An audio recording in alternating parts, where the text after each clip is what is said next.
Bonjour à tous, je suis ravie de vous retrouver aujourd'hui dans Smart Job, votre rendez-vous emploi RH tous les jours sur Bismart. Débat, analyse, expertise et bien sûr vos rubriques habituelles. Bien dans son job, comment former les jeunes à l'entrepreneuriat social? Vaste question à laquelle nous allons tenter de répondre sur le plateau de Smart Job avec Mélanie Suercy, c'est la directrice générale d'Enactus France, une association lancée en France en 2002 qui forme les jeunes lycéens et étudiants à l'entrepreneuriat social. Smart et Réglo, aujourd'hui on parle de la responsabilité pénale et plus précisément de la responsabilité pénale du chef d'entreprise. On vous explique tout dans un instant avec Émilie Meridjen, associée en droit du travail au cabinet Sécri Valentin Zerouk. Dans le cercle RH, aujourd'hui on s'intéresse de plus près aux assises de la parité 2023. On évoquera notamment la parité, évidemment, est-elle au rendez-vous? Mais on s'intéressera aussi au sexisme ordinaire en entreprise et aux écarts de rémunération avec Véronique Gilles, directrice des ressources humaines de Castorama France, Catherine Chilansky, directrice des ressources humaines chez Amazon France, Belgique et Luxembourg, et enfin Lucille Desjonquières, qui est la présidente d'IWF France et présidente des assises de la parité. On finira avec Fenêtre sur l'emploi, on parlera des métiers du tourisme et oui, un sujet d'actualité à un petit mois des vacances d'été. Le problème, c'est que ces métiers peinent à recruter. On retrouve en fin d'émission Serge Fourcade, directeur produit et qualité chez Talazur, une filiale de France Thalasso.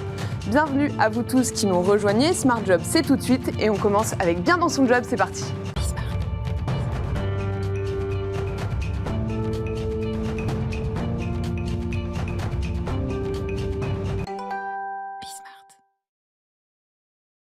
Bienvenue dans Bien dans son job. Aujourd'hui, on est ravis de recevoir sur notre plateau Mélanie Suercy. Bonjour. Bonjour. Vous êtes la directrice générale de l'association Enactus France, une asso qui forme les jeunes lycéens et étudiants à l'entrepreneuriat social. Et aujourd'hui, on va parler donc entrepreneuriat ensemble. Et la question qui va nous animer, c'est comment former les jeunes à l'entrepreneuriat social. Alors pour commencer, Mélanie Suercy, est-ce que vous pourriez nous présenter Enactus France, qui, je le précise, fête ses 20 ans cette année. C'est donc la branche France d'Enactus International, c'est bien ça ? C'est ça. Enactus, c'est une association qui a été lancée en France pendant l'année scolaire 2022-2023 et qui fait partie du réseau Enactus, présent dans 33 pays. Donc on est un acteur de l'éducation au changement et notre ADN, c'est vraiment la pédagogie expérientielle, donc le fait d'apprendre en faisant. Ce que nous faisons, c'est à travers des parcours pédagogiques qui sont complémentaires au programme scolaire. Nous accompagnons les jeunes à vivre leur toute première expérience d'engagement. Très concrètement, on les accompagne à monter des projets d'entrepreneuriat social et des actions solidaires au service d'enjeux divers. Ça peut aller des enjeux de santé à la pollution, le gaspillage alimentaire ou les violences. Et depuis 2018, Enactus, c'est aussi un organisme de formation pour les professionnels, pour développer leur leadership entrepreneurial, leurs compétences en innovation sociale et en collaboration notamment. Donc vous avez vraiment ces deux branches en fait chez Enactus et vous avez aussi 3 programmes. Donc il y a Enactus étudiant, Enactus lycéen et Enactus organisation. Donc j'imagine que organisation, c'est ce dont vous venez de nous parler pour les entrepreneurs. Vous pourriez détailler rapidement la différence entre Enactus étudiant et lycéen ? Oui, Enactus étudiant, c'est un programme où les étudiants s'engagent volontairement en parallèle de leurs études parce qu'ils ont envie de s'engager, ils sont porteurs d'une envie, d'une idée, d'un projet et on les accompagne à concrétiser et aller jusqu'à la création de leur entreprise sociale. Enactus lycéen, ce sont des parcours qui ont été conçus avec l'éducation nationale et qui sont animés avec les enseignants dans les classes. Donc là, les lycéens n'ont pas choisi, c'est les enseignants qui s'engagent, mais on essaye quand même. Ça fait partie du programme éducatif au sein de ces écoles-là, en fait. C'est ça, c'est les enseignants qui décident de s'engager avec Enactus, qui ont envie de faire travailler leurs élèves sur des sujets qui ont du sens. Et ça s'adresse aussi, Enactus lycéen, à des profils de jeunes particulièrement en difficulté, fragiles, on va dire, en voie professionnelle, où il y a un risque de décrochage scolaire et d'exclusion plus important. Et donc, on va essayer, via des enjeux qui les touchent, qui les motivent, et la pédagogie de projet, d'aller chercher l'envie d'agir de ces jeunes et de les motiver tout au long de l'année scolaire. Et donc, avant d'entrer vraiment dans le vif du sujet, Mélanie Suercy, vous avez formé combien de jeunes chez Enactus France depuis le début ? 22 000 jeunes depuis 20 ans. D'accord. Donc, c'est énorme, c'est important. À peu près 9 000 lycéens depuis que le programme existe. C'est le plus jeune, il est né en 2015 et près de 18 000 étudiants. D'accord. Est-ce que vous pourriez donc nous définir plus précisément ce que c'est que l'entrepreneuriat social ? L'entrepreneuriat social, vraiment partir d'un enjeu social ou environnemental pour travailler à le résoudre. Et on va parler d'entrepreneuriat parce que ce n'est pas juste une action, on va dire un programme, une politique publique, une action caritative. C'est vraiment aller chercher un modèle économique, aller chercher une activité qui va pouvoir être financée de façon pérenne pour avoir des impacts sur cet enjeu social ou environnemental. Donc vous vous adressez à des jeunes, ça on l'a bien compris, et aussi à des entreprises, mais on va se baser plutôt sur les jeunes. Quelle est la tranche d'âge de ces jeunes lycéens et étudiants ? 15-25 ans, puisque D'accord. les lycéens, 15-18 ans, et 18-25 ans, les étudiants. Donc c'est un public qui est très très jeune. Pourquoi vous vous adressez à ces jeunes-là ? Pourquoi ce choix de s'adresser à un public si jeune en fait ?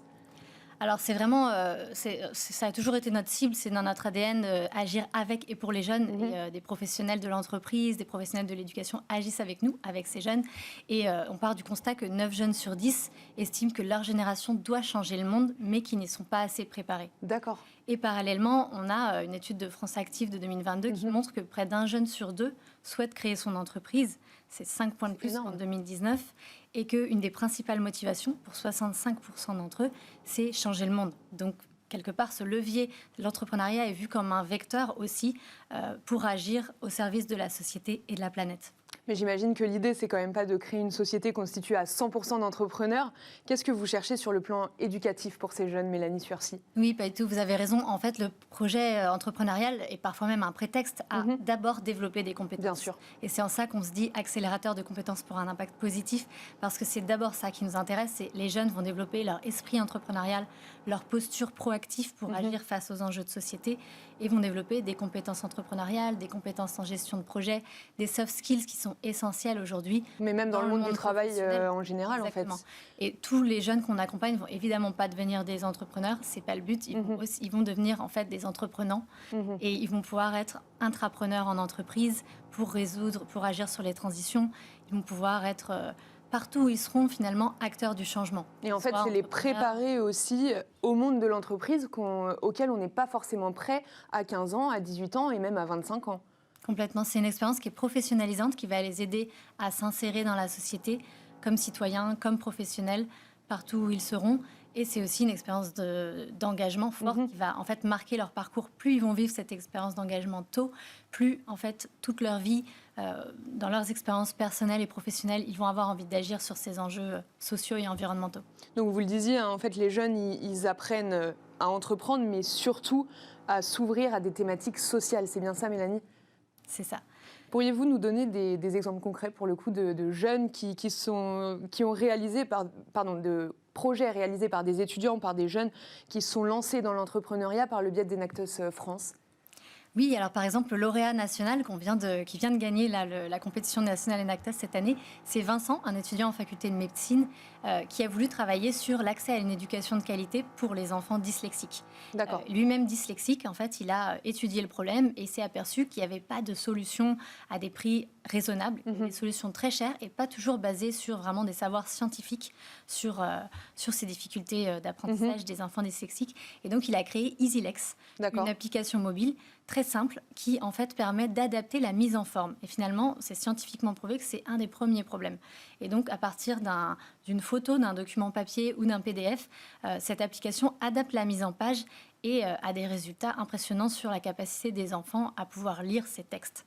Donc ça, c'est un exemple de projet qui part d'un enjeu de santé, un enjeu social pour créer une solution qui a beaucoup de potentiel. Bien sûr. Et un autre exemple peut-être d'un projet qui a été lauréat il y a quelques années, donc maintenant on a un petit peu de recul, c'était Biodemain. Donc c'était 2 étudiants en école d'ingénieurs qui font partie du constat que c'est très cher, c'est très difficile financièrement pour des agriculteurs, même quand ils le souhaitent, de passer à l'agriculture biologique.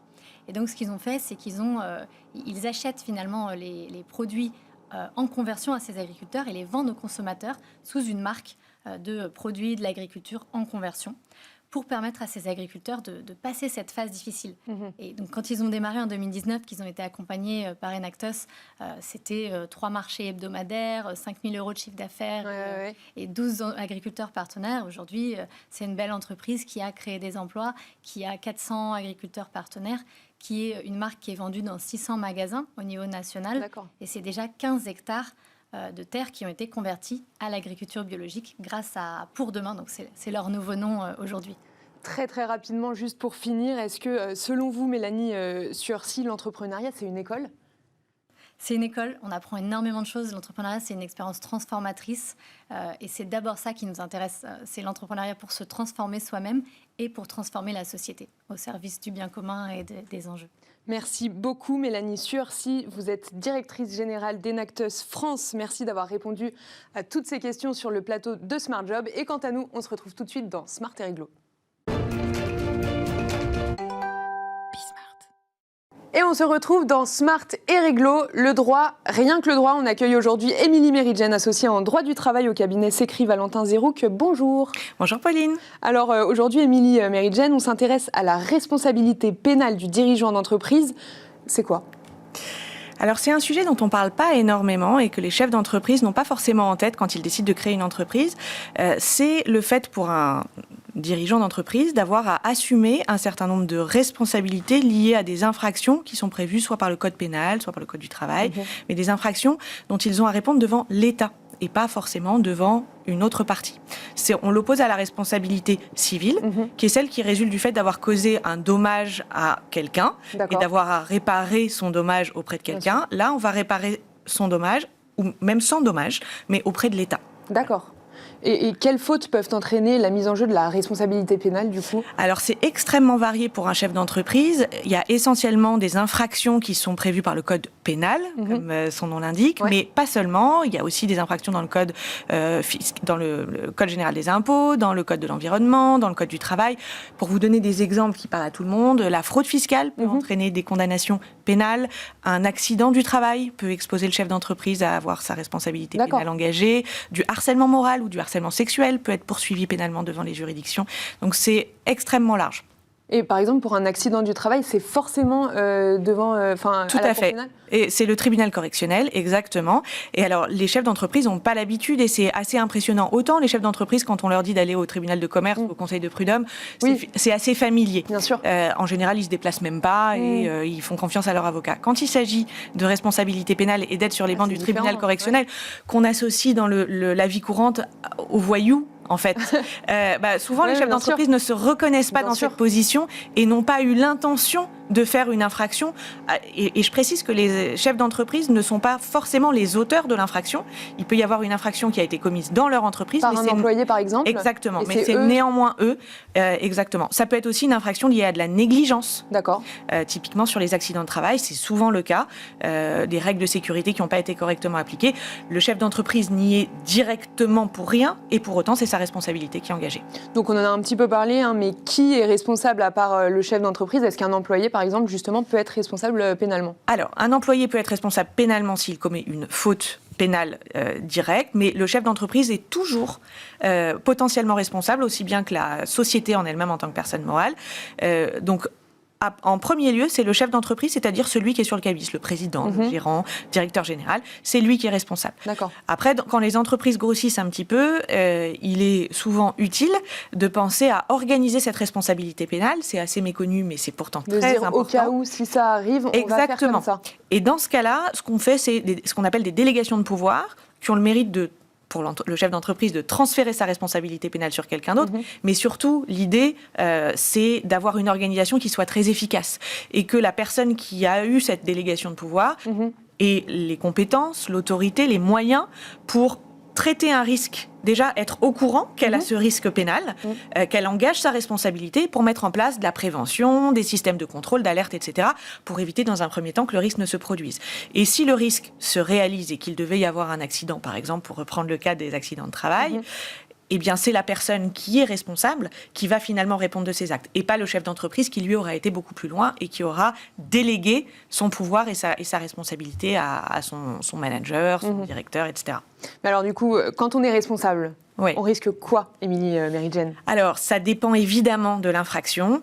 L'ampleur est extrêmement vaste. Ça va de la contravention.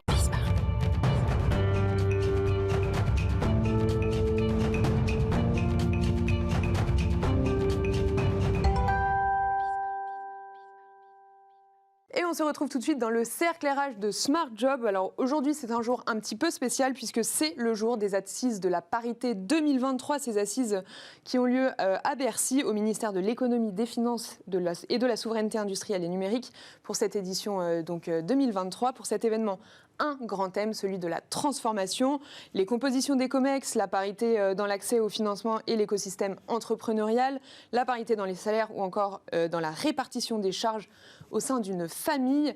Dans les sujets de cette journée, on va aussi parler du sexisme ordinaire en entreprise, des secteurs du numérique, de la tech, etc. etc. Mais avant d'entrer dans le vif du sujet, j'ai le plaisir d'être accompagnée avec Lucille Desjonquers, présidente d'IWF France, donc International Women's Forum, et également présidente des Assises de la parité. Bonjour. Bonjour. Gino Balderacchi, DRH de Kingfisher France, donc Castorama plus Brico Dépôt, bonjour. Absolument, bonjour. Et Catherine Chilansky, directrice des ressources humaines chez Amazon en France, Belgique et Luxembourg. Bonjour. Bonjour. Alors, bienvenue à tous les trois sur ce plateau. Lucille Desjonquers, pour commencer, pourquoi avoir choisi le thème de la transformation cette année ? La transformation incarne bien tout ce qu'on va pouvoir observer et entendre durant la journée, puisque on est dans un monde qui bouge à tous les niveaux et on ne peut pas exclure les femmes de ce changement. On parle de 50% de la population et malgré ça, malgré cette modernité qui est en place, c'est un peu poussif de faire monter en hiérarchie les femmes. Donc on va expliquer pourquoi, comment, il y aura des études, mais ce mot de la transformation est essentiel parce que les femmes doivent faire partie de cette transformation porteuse de performance. Juste avant d'entrer dans le vif du sujet avec des exemples concrets, donc Amazon et Kingfisher, Lucille Desjonquers, maintenant, en plus de l'index égalité femmes-hommes, les entreprises de plus de 1000 salariés, elles doivent communiquer la part des femmes présentes dans les COMEX, dans les cadres dirigeants et aussi au sein des instances dirigeantes. Est-ce que cette nouvelle mesure, elle est déjà suivie selon vous ? Ça se prépare longtemps à l'avance. Il faudra pour les entreprises concernées que le 1er mars 2026, elles aient 30% de femmes dans les COMEX et donc instances dirigeantes, comme vous le disiez, et en 2029, 40%. Et on ne fait pas ça du jour au lendemain. Ce ne sont pas les personnes qui sont à côté de moi qui vont me dire l'inverse. Donc il faut identifier en interne les hauts potentiels féminins qui pourront accéder à ce Graal et les préparer en conséquence. Et pour les sociétés qui n'ont malheureusement pas les femmes, parce que c'est, pour tout un tas de raisons, il faudra penser à les recruter, mais aussi en avance pour qu'elles s'imprègnent de l'entreprise qu'elles vont rejoindre à une fonction clé. Catherine Chilansky, vous avez mis en place des actions concrètes concernant la parité chez Amazon. Pourriez-vous nous en dire plus, par exemple, sur le mentorat ? Oui, tout à fait. Première chose que je voudrais dire, c'est que, Lucille, vous disiez que dans la population française, il y avait 50% de femmes. On est très fiers chez Amazon de pouvoir afficher qu'on est quasiment à parité sur l'ensemble de nos effectifs. Oui, c'est vrai que vous avez un index égalité femmes-hommes qui est quasi excellent. Absolument. Et je pense qu'il y a deux choses là-dedans. Il y a à la fois la parité, mais aussi comment on traite la rémunération et l'évolution professionnelle. Et nous, chez Amazon, on est très attachés, si vous voulez, à la fois à ce qui est une parité, mais à la fois aussi à ce qui est une équité de rémunération et d'évolution professionnelle. Donc effectivement, ça se traduit dans des scores très hauts d'index égalité professionnelle. Et oui, le mentorat au féminin en particulier est une de nos actions clés chez Amazon, mais pas que. J'aurai peut-être l'occasion d'y revenir, parce qu'on croit vraiment dans la puissance du mentorat au féminin, pour les femmes qui sont dans des carrières techniques, qui comme ça peuvent se faire mentorer par leurs aînés, qui les aident à développer leur carrière, à relever des défis, et puis aussi à lutter contre, on en parlait, le syndrome de l'imposteur dont parfois les souffrent femmes certaines femmes. Ouais, exactement. Mais le mentoring croisé est très, très intéressant. C'est vrai. Parce qu'un homme mentore une femme, d'abord il se responsabilise par rapport à ce rôle et il devient convaincu de plus en plus de l'intérêt de cette tâche. Et on voit des hommes vraiment s'embarquer dans cette voie de vouloir aider les femmes. Gino Balderacchi, chez Kingfisher France, qu'est-ce que vous avez mis comme action concrète pour la parité ? en place, pardon? Qu'est-ce que vous avez mis en place? On en a mis plusieurs. Je reviens juste sur ce que disait Lucille. Nous aussi, on a fait le choix de ce mentoring croisé. D'accord. Et qui part directement donc du comité de direction France, et chaque directeur et directrice a pu comme ça mentorer un jeune manager pour l'aider justement à progresser dans l'entreprise, à se créer un réseau, à dépasser certains biais mentaux, je pense qu'on y reviendra, pour pouvoir justement, sur un programme de plus de 12 mois, permettre à ces jeunes talents de pouvoir s'exprimer. Donc ça, c'est un point qui est très important. Ensuite, on a été, extrêmement chanceux avec les péripéties du Covid. C'est-à-dire qu'on a vu arriver dans nos magasins énormément de femmes. Et donc, notre population de clients s'est trouvée changée. Et aujourd'hui, on a je vais employer le terme parité, hein, même si c'est pas exact, mais on a la moitié de nos clients qui sont des clientes. D'accord. Et donc, comme cela, ça nous a permis aussi, sur une base à la fois concrète et objective, de pouvoir développer certains de nos programmes. Donc, c'est passé premièrement par un e-learning sur tout ce qui concerne les biais, accessible à l'ensemble de nos collègues. D'accord. On a mis aussi en place une formation spécifique pour nos cadres dirigeants, là aussi sur les biais mentaux, parce que on a encore trop tendance à recruter des personnes qui Mais par exemple, c'est quoi les biais mentaux? Sur quoi vous axez ces formations à Gino? Eh bien, par exemple, on en parlait justement tout à l'heure, c'est le fait que on a, quand on est une femme, souvent, tendance à ne pas oser postuler sur certaines propositions, parce qu'on considère que l'écart qui existe entre le poste actuel et le poste visé est trop important. D'accord. Alors que les hommes, eux, se disent bon moi j'apprendrai en marchant et j'y vais. Et ils ont raison.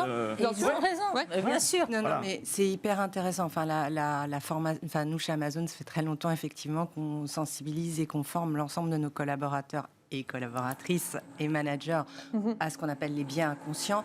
Et les biais inconscients, en fait, on en a tous. D'accord. C'est normal. Ouais. Je veux dire, la question, c'est d'arriver à en prendre conscience. Et l'objectif d'en prendre conscience, c'est parce que ces biais inconscients, ils ont deux conséquences, à mon avis, très néfastes. La première, c'est que ça crée des croyances auto-limitantes dont vous parliez. C'est-à-dire qu'effectivement, on s'auto-limite parce que de par notre culture, de par notre genre, de par notre milieu social, de par notre pays, etc., on s'auto-limite. Mais peut-être que ces biais sont ancrés depuis trop longtemps en fait, dans la société. Oui, ils sont ancrés depuis longtemps, mais la première étape pour arriver à lutter contre, c'est d'en prendre conscience. Donc, il y a des croyances auto-limitantes. Et ensuite, du coup, le fait de ne pas prendre conscience de ces biais, ça empêche, ça peut générer de l'exclusion. Parce qu'en fait, ça fait qu'on apprécie les différences de façon négative. Alors qu'en fait, il faut savoir apprécier les différences. Parce que une fois que vous appréciez les différences, vous êtes dans l'inclusion. Il y a la parité, mais il y a l'inclusion. Bien sûr. Et donc, en fait, c'est hyper important de former, de sensibiliser aux biens inconscients, aux stéréotypes, pour pouvoir, en fait, à terme, les déconstruire. Bien sûr. En parlant de formation, Catherine Chilansky, j'aimerais qu'on revienne sur le programme que vous avez lancé Amazon Future Engineer, donc pour permettre aux jeunes filles qui souhaitent s'orienter vers des études d'informatique de pouvoir le faire. Est-ce que vous pourriez nous en dire un peu plus sur ce programme? Est-ce que ça veut dire que la parité dans le secteur du numérique, c'est un peu une utopie finalement, Catherine Chilansky? Oui, enfin, je crois qu'on partage tous le constat. À l'heure actuelle, il n'y a pas assez de femmes dans les filières scientifiques ou dans les filières de formation, ingénieurs, etc. Et ça, c'est un constat que nous, Amazon, on a fait assez tôt et qui nous a conduit, en fait, en 2020, à avoir une réflexion qui est presque une réflexion citoyenne sur comment on arrive à faire en sorte de sensibiliser dès le plus jeune âge des jeunes filles sur le fait que oui, elles peuvent aller dans des filières scientifiques, elles peuvent faire des métiers d'ingénieur. Et en fait, donc, on travaille avec des associations qui sont spécialisées dans le domaine de l'éducation. Et on va dans les lycées, on va dans les collèges, on va dans les écoles primaires Parce qu'en fait, il faut que les jeunes filles, dès leur plus jeune âge, comprennent que ces métiers-là, ils peuvent être intéressants, que l'usage qu'on en fait, c'est pas une grande boîte noire, etc. Enfin voilà, donc on fait des ateliers de codage, on fait des témoignages métiers, c'est hyper important qu'ils comprennent c'est quoi nos métiers. Ouais. Oui, d'avoir vraiment une voilà. vision très précise de ce métier-là. Est-ce que c'est vraiment ce qu'elles veulent faire? Et si elles veulent le faire, comment on fait pour le faire? Exactement, du mentorat et puis... L'intérêt des rôles modèles. Hein. Tout à fait, absolument. Mais je crois que c'est très important que l'entreprise, en général, puisse justement aider ces jeunes femmes, mais également ces jeunes hommes, à pouvoir se situer dans la société et à les aider justement à trouver leur voie après le bac ou après des études supérieures. Nous, en l'occurrence, on a décidé de travailler avec NQT et Mosaïque RH pour justement avoir des cadres qui, prenant sur leur temps, vont aider ces jeunes à se trouver et les aider à pouvoir bien se placer ensuite auprès des entreprises. Alors, il faut qu'on avance sur les sujets parce qu'il y a beaucoup de sujets à traiter sur ces assises de la parité 2023. J'aimerais qu'on passe un petit peu sur l'égalité des salaires ou plutôt les écarts salariaux. Lucille Desjonquières, selon vous, la transparence en termes de salaire, est-ce que ça peut être un levier pour atteindre l'égalité ?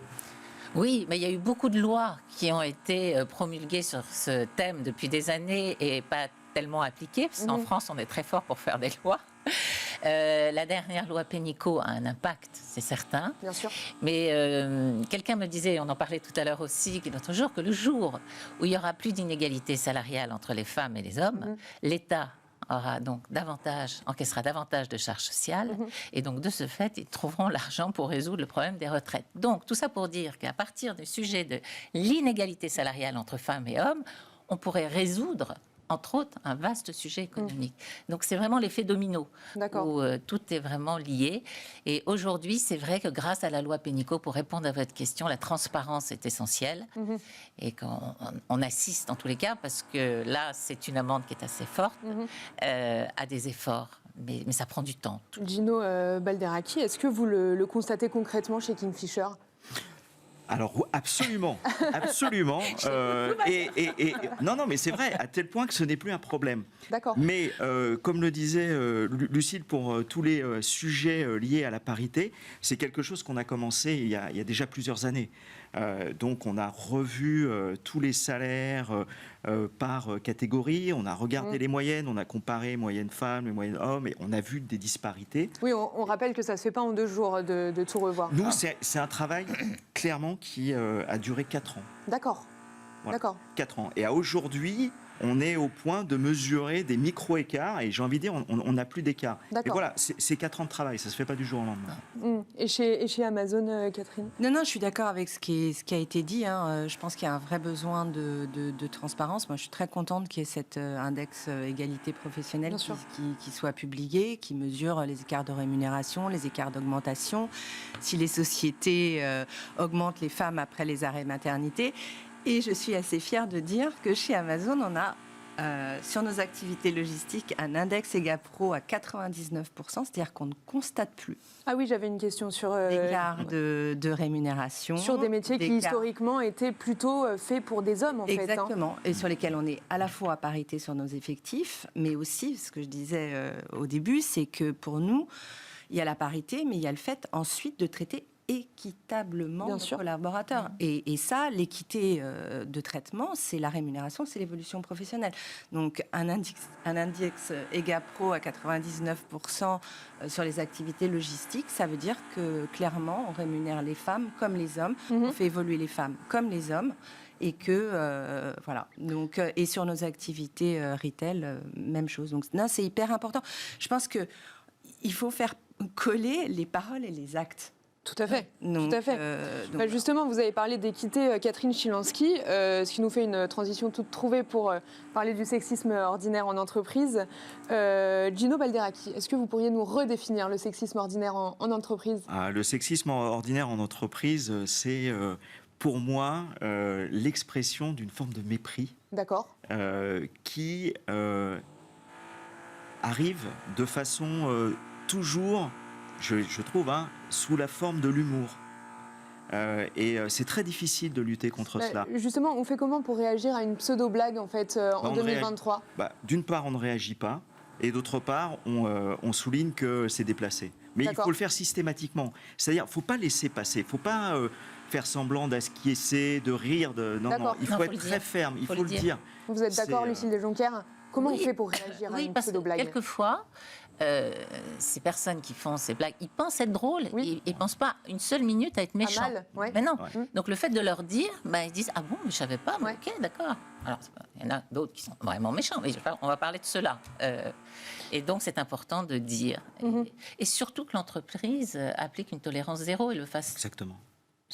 Non, c'est très important. Et j'ai des exemples à l'esprit. On est allé voir certaines personnes, on leur a expliqué, on a eu un entretien, ils ont été parfois sanctionnés. Vraiment, c'est tolérance zéro. Il y a des tout nouveaux chiffres qui sont sortis récemment sur le baromètre #Stop qui est coordonné par l'AFMD. Pour 8 femmes sur 10, les attitudes et décisions sexistes sont régulières au travail. Un constat qui reste inchangé depuis 2 ans et aujourd'hui qui est partagé par toutes les générations. Que doit-on en penser, Catherine Schilansky? Qu'est-ce que vous en pensez, vous, de ce chiffre? Non, je suis effrayée, déjà. Je trouve que ce n'est pas acceptable. Tout simplement. D'où la tolérance zéro. D'où la tolérance zéro, ça, il n'y a pas de problème. D'où le fait qu'effectivement, le management doit un rôle hyper important et ne doit pas tolérer. Pour revenir quand même sur ce que je disais, je pense que... Alors, il y a plusieurs choses. Je pense que c'est d'autant moins acceptable pour les jeunes générations.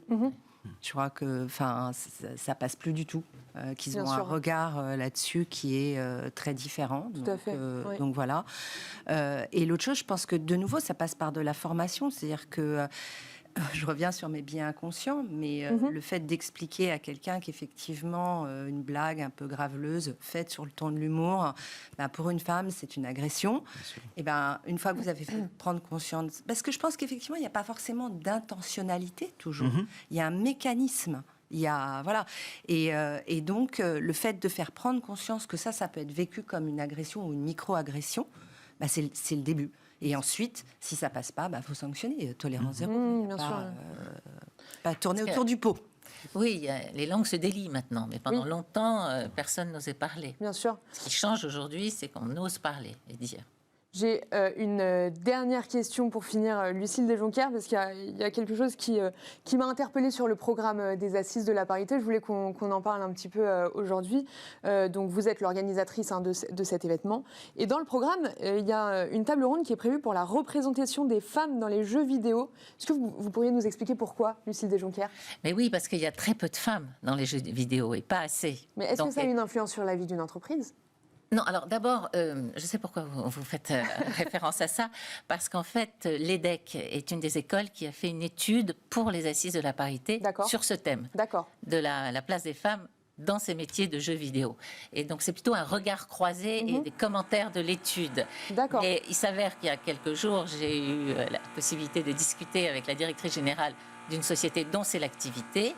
Et elle ne m'a pas caché que, effectivement, alors elle-même est là, c'est une femme, il y en a, mais les femmes ne vont pas naturellement vers ces filières-là. Donc ça revient à ce qu'on disait tout à l'heure sur les métiers du numérique, avec notamment Catherine Schilansky. Malheureusement, c'est déjà fini. Merci beaucoup, Lucille Desjonquers, présidente d'IWF France International Women's Forum et également présidente des Assises de la parité. Merci. Merci Gino Balderacchi, DRH de Kingfisher France. Et merci à Catherine Schilansky, directrice des ressources humaines chez Amazon en France, Belgique et Luxembourg. Merci d'avoir répondu à toutes ces questions. Et quant à nous, on se retrouve tout de suite dans Fenêtre sur l'emploi.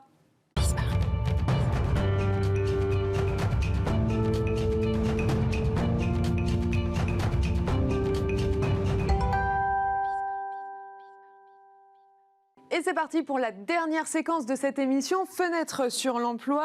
Serge Fourcade, bonjour. Bonjour. Vous êtes directeur produit et qualité chez Talazur, membre de France Thalasso. Je suis ravie de vous recevoir sur le plateau de Smart Job. Et aujourd'hui, on va donc parler des métiers du tourisme qui peinent à recruter. Alors, pour commencer, Serge Fourcade, pourriez-vous nous présenter Talazur et Thalasso France Thalasso, pardon. Oui, effectivement. Alors, Talazur, c'est une marque de thalassothérapie où nous avons 9 instituts sur la plupart des littoraux, sur les 3 littoraux même. D'accord. Et effectivement, nos établissements sont rattachés à France Thalasso, qui est le syndicat de la thalassothérapie, qui a été créé en 2008. Voilà. Donc on va entrer tout de suite dans le vif du sujet. En 2023, le secteur du tourisme doit pourvoir 30 000 à 40 000 postes vacants supplémentaires à 2022. Et les métiers de l'hôtellerie-restauration figurent parmi ceux qui sont le plus en tension.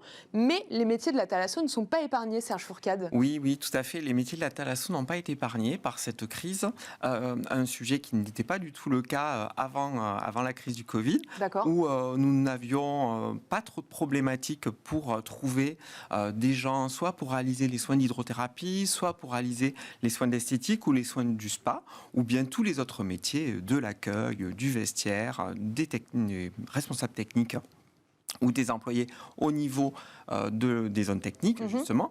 Et tout d'un coup, après le Covid, on s'est aperçu que là, pour le coup, la donne avait changé et que c'était ça devenait complètement inconfortable de retrouver des profils pouvant convenir à nos emplois. En fait, ce que vous nous dites, c'est que le Covid, c'est ça ce qui a été l'élément déclencheur, en fait. Oui, et on a trouvé ça assez étonnant puisque normalement, on est sur des littoraux avec une qualité de vie plutôt agréable et donc on pensait être vraiment attractif autour de la qualité de vie qu'on pouvait proposer dans nos établissements et donc il a fallu qu'on revoie notre copie en termes de recrutement, ce que nous pouvions offrir à nos équipes, à nos salariés. Parce que, petite parenthèse, les salariés, justement, vous les logez dans les centres de thalasso ? Alors, il y a très peu de thalassothérapie qui logent le personnel. Ah donc, oui, c'est ça. Effectivement, il peut y avoir cette problématique d'hébergement, même si là aussi se sont mis en place des sortes de colocations qui sont directement financées par des instituts de thalassothérapie qui ont fait le choix d'avoir des hébergements à proposer à leurs équipes. En parlant d'hébergement, le gouvernement a fait des propositions quant à la formation, quant à l'accompagnement et quant au logement des saisonniers. Est-ce que vous pensez que ces mesures-là, elles sont suffisantes selon vous ? Elles ne seront pas suffisantes, on le voit parce que nous, c'est vraiment les métiers de la thalassothérapie, mais on voit que sur ces secteurs-là, il y a beaucoup d'hôtellerie, de restauration classique et comme on souhaite tous héberger effectivement nos futures équipes et puis donc les prix et l'accès au logement étant compliqués, forcément que ce budget-là ne suffira pas. Mais alors du coup, qu'est-ce qu'on fait c'est quoi les grands enjeux pour attirer des saisonniers ? Alors nous, dans ce secteur-là, les grands enjeux, c'est vraiment de donner du sens aux emplois qu'on propose. On s'aperçoit que la nouvelle génération ne souhaite pas qu'un salaire. Elle souhaite aussi qu'on les accompagne dans la formation, qu'on les fasse participer. C'est quelque chose de nouveau, mais qu'on voit dans les 42 thalassothérapies qui font partie du syndicat, c'est-à-dire qu'on fait participer les équipes à des enjeux de création de protocoles de soins, d'organisation. Et le fait de les faire participer est un élément fondamental aussi, parce que c'est pas une impression, on est reconnu pour les compétences qu'on peut apporter.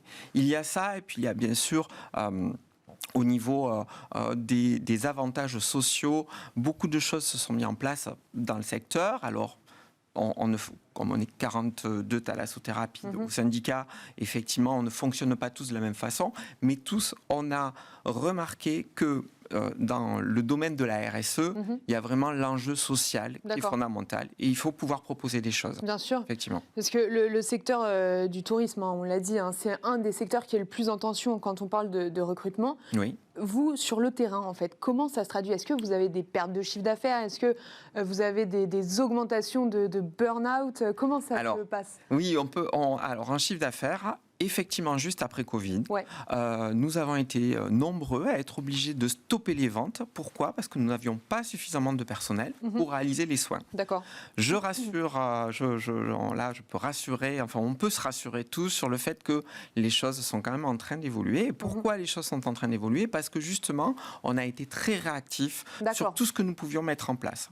Donc aujourd'hui, on est quand même en train de reconstituer des équipes parce qu'on propose de nouvelles choses, parce qu'on propose de l'accompagnement. Et même, je vais dire, il y a quelque chose qui est primordial, fondamental, qui vraiment nous a été soumis par la situation Covid. C'est de faire appel plutôt au savoir-être et ensuite le savoir-faire, nous, on sait l'amener. D'accord. Donc, vous avez des thalassothérapies aujourd'hui qui ont leur propre académie de formation, ce genre de choses. Donc, ce qu'on va chercher, c'est vraiment le savoir-être, le fameux soft skills. Voilà. Le fameux savoir-être, les soft skills, très importants dans le monde du travail aujourd'hui. Merci beaucoup, Serge Fourcade, directeur produit et qualité chez Talazur, membre de France Thalasso, d'avoir répondu à toutes ces questions.